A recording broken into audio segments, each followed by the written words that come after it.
welcome to Photoshop Basic Training. You're watching lesson 1D from the Photoshop Trainer YouTube channel. I've been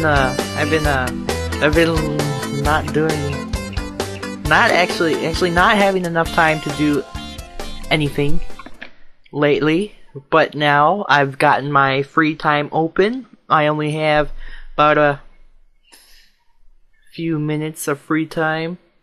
So I'm just gonna pop in this tutorial real quick.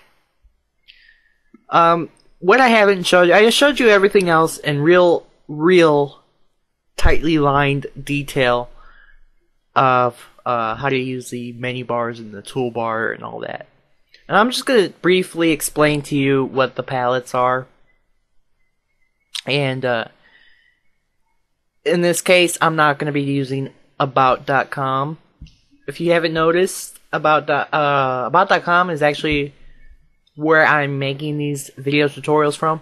It's I just look over them and follow them and recreate them into a video tutorial, where sometimes it may be easier to understand than having to sit there and read all of it. So I'm just trying to help you out, not trying to copy anything, copyright issues. So that's all I'm doing this for. And so anyway, I'm just going to briefly tell you about the palettes, everything that I know about them. There may be more, but you don't really need to know exact details about each palette.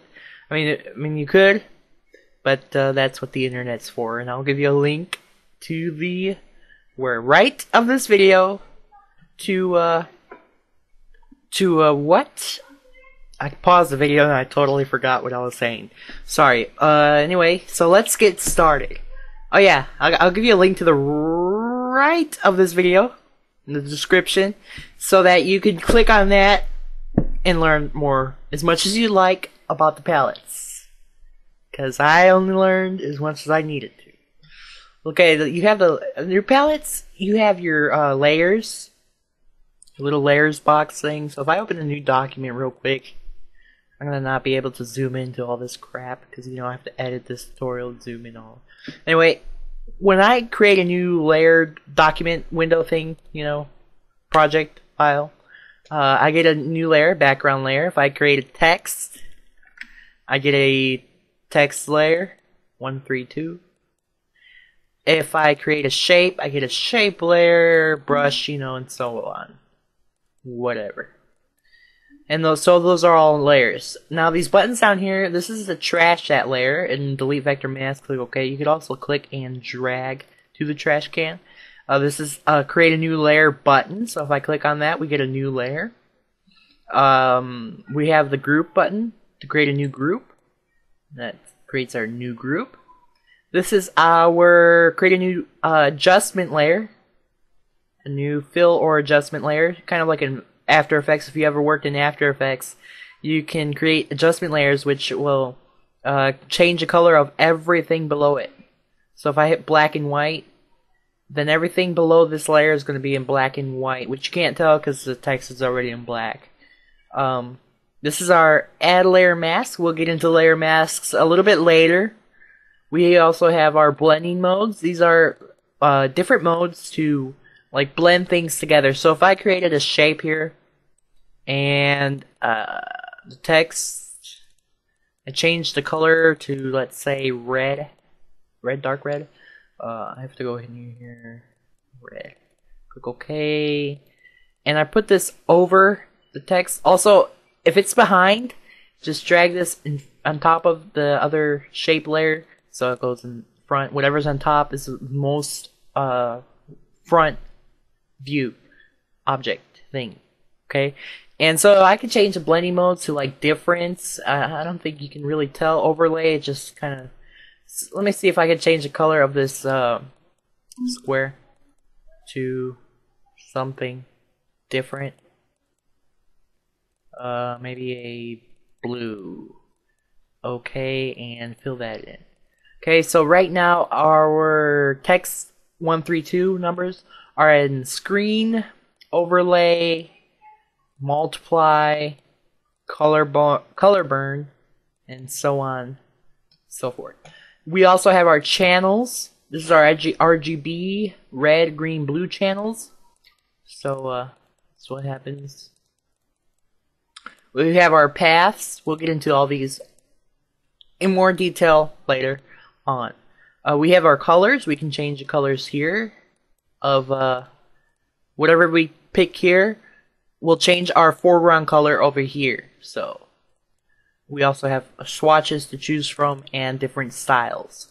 So I can make that text into this blue glass button, or I can change the shape into that blue glass button, as you can see. I almost said blue gas. So there's that. And for our navigator, this I can actually zoom in. So if you hit this little thing right here, you know, this little slider button, you can zoom in and just hold on to this red X, this red box, square, and just drag around inside of your window. It's kind of cool. You could also, I set my preferences to make to zoom in with using my scroll wheel. In order to do that, you go to Edit, Preferences, General, so on. Histogram. This shows all of our histograms. Not really too sure what this does. You can read more into it on the link to the right of this video. This is our info. So anywhere I put my mouse here, it shows up in the numbers to the right over here. You can tell. And that's all these three sidebar things. We also have our settings that we could set different things to. You can drag it out. You can see what they're called: history, actions, tool presets, brushes, clone source, character, paragraph, and layer comps. So I just keep it like little like that and show you. This is our history, so I can start from the white screen and go all the way to the colorful screen, as you can see there.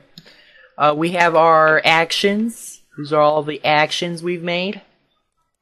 We have our tool presets. We have our brushes. We can edit brushes in here. Shape dynamics, scattering, texture. We can also create brushes in here. We have our clone source, where you get the clones from. We have our text formatting options, where you can change character, font size, color, everything else. We have our paragraph options, and lastly we have our layer comps. So that is all there is to tell you about the palettes on the right side of Photoshop. Actually, if you hit Shift Tab, it will remove all of our palettes. So Shift Tab removes our palettes. So yeah. Okay, so that's I feel like I'm saying so too many times. Anyway, that's our tutorial for today. Sorry if I wasn't in too depth about it, but I needed to make this tutorial because I haven't made one in such a long time. I've even had the weekend and I still haven't done it. So now I did it, and now it should be uploaded right now. And so that's the end of Lesson 1D. Stay tuned for Chapter 2 of our lessons, which I might start changing it up a little and only doing the most important tutorials where you could like learn different techniques, and so we can get to the cool stuff faster, because this is kind of boring me out. Not really, it's okay. Anyway, I hope this tutorial helped. Today I'm a little bit more energetic. I had a lot of monsters. Yeah. Anyway, hope this tutorial helped. If you're on YouTube, please rate, comment, and subscribe. I'm Robert from Robert's Production Studios. You're watching Photoshop Trainer. And once again, thank you for watching. And until next time.